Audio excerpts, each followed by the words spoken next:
Kita mengingkari orang-orang yang hidup juga di negeri kita, dikarenakan tindakan mereka membawakan madarat bagi negara kita. Nah, ini bentuk cinta kita nggak? Kita ingkari mereka yang melakukan pergerakan yang kerap akan merusak keamanan negara kita. Nah, kita ingkari mereka. Anta ايش بك لما تقول لي الوطنية وثنية؟ أنت ما تبغاني أنتمي لوطني؟ Engkau ini kenapa kau bisa sampai berkata bahwasanya nasionalismeku kepada negeriku adalah wathaniyah, pemahaman yang kembali kepada keberhalaan demikian. Apakah kau tidak mau aku membela negeriku? Maksudmu demikian? Asbaha hifdzal bai'ah wal ahad li waliyil amr asbah inda ba'din nas jasusiyah. Tuh, itu penyimpangan yang terjadi. Bahwasanya seorang muslim tidak boleh sama sekali mengikuti atau membela negaranya, membela negaranya dan mencintai negaranya, mencintai kebaikan untuk negaranya dan lain-lain, ini diharamkan 100% dan bahwasanya dia harus mencintai hanya keislamannya saja dan lain-lain. Lah, nggak demikian. Bentuk cinta kita kepada keislaman adalah kita mencintai negara kita. Dikarenakan apa? Dikarenakan kita dapat merealisasikan nilai-nilai keislaman di negara kita. Tuh. Maka kita akan mencintai negara kita. Dan cinta negara adalah sebuah fitrah yang ada pada manusia. Bahkan Rasul sendiri SAW jelas, dia berkata kepada Mekah, Wallahi innaki la ahabbu ardillahi ilallah. Demi Allah, engkau adalah bumi yang paling, muka bumi, spot yang paling dicintai oleh Allah. Laula anni ukhrijtu minki ma kharaj. Demi Allah, kalau bukan karena aku dikeluarkan darimu, aku tak akan keluar. Yani aku terusir darimu, dari Mekah, maka aku tak akan keluar. Ini ungkapan cinta nggak dari Rasul kepada Mekah? Pada saat itu Mekah adalah negeri kafir, belum negeri Islam. Berarti seorang manusia mencintai negerinya, tumpah tanah darahnya. Tumpah darahnya, tanah tumpah darahnya. Apakah itu jahiliyah? Lah, kalaupun negerinya negeri kafir, tidak salah dia mencintai kebaikan untuk negaranya. Oke? Ini yang kita bahas kemarin di nasionalisme ahlus sunnah. Ya. Tapi buat sebagian kaum, katanya itu adalah qaumiyah. Qaumiyah yakni seruan-seruan jahiliyah. Mereka ini salah memahami makna qaumiyah yang diharamkan oleh para ulama. Qaumiyah yang diharamkan kekauman, akhirnya artinya kekauman. Nah, kekaumiyah demikian, di situ terdapat unsur wala dan baroknya kepada kaumnya, bukan kepada hak. Ini yang akhirnya dengan bahasa sekarang diterjemahkan dengan nama rasisme.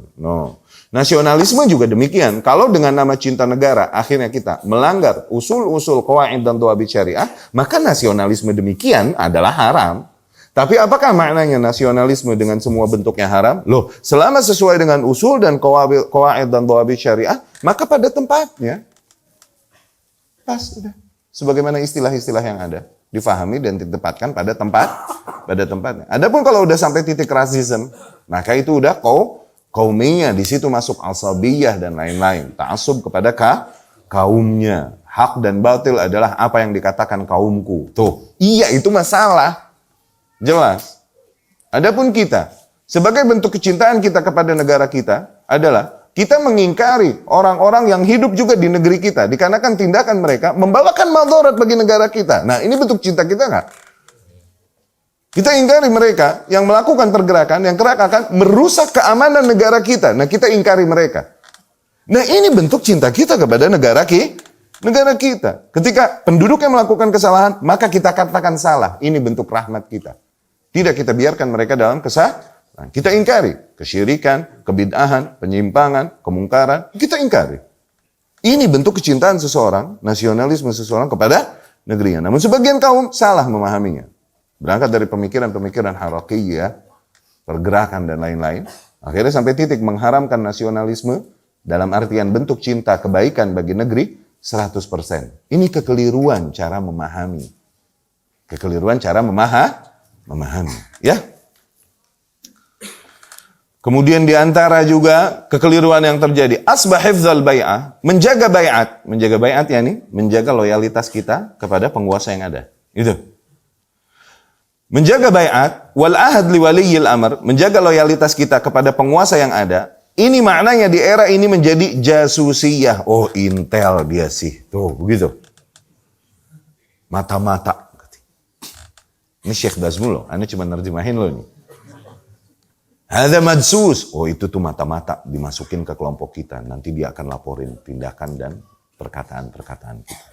Kenapa? Karena kita menjaga pemerintah kita. Karena kita melarang manusia untuk mencela-celanya. Oh dia mata-mata, penjilat, dan semua semua julukan-julukan buruk yang lain. Bagi orang yang menjaga bayatnya kepada penguasa. Hadza mabahith. Dia intel. Lish? Kenapa demikian? Li'annahu ma yarda al-kalam an waliyil amr. Soalnya dia nggak pernah meridhai ada orang yang mencela penguasa.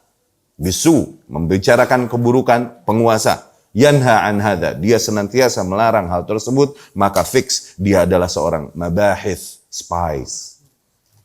Mabahith, mata-mata. Mata-mata pemerintah. Hadha jasus, katanya. Jasus. Ya, hadha madsus bainakum, hati-hati. Dia ini intel yang dimasukin ke golongan kalian, ya syabab, hati-hati, katanya begitu. Hadha khilaf manhajus salaf. Sungguh, pemikiran demikian bertentangan dengan konsep salaf. Ya? Hadha jasus asbah jasusiyah. Fulan minal masyayikh li'annahu yanha an yatakallam an-nas fi hadzal mawdu'. Di antara syekh-syekh yang ada, di antara ahli ilmu dan dai yang ada, dia itu adalah seorang intel pemerintah. Kenapa? Dia senantiasa melarang manusia untuk mencela-cela pemerintah. Berarti dia intelnya pemerintah. Di belakang dia nih, ada pemerintah dengan badan-badan dan kekuatannya. Katanya demikian. Ya, padahal pemerintah nggak tahu bro, kita dibully, kita disiksa, nggak dibelain sama pemerintah. Ini utang dibayarin gitu sama pemerintah. Kagak. Ini akidah wallah. Bukan dengan itu kita menyerukan kepada dunia, mencari dunia. Ya,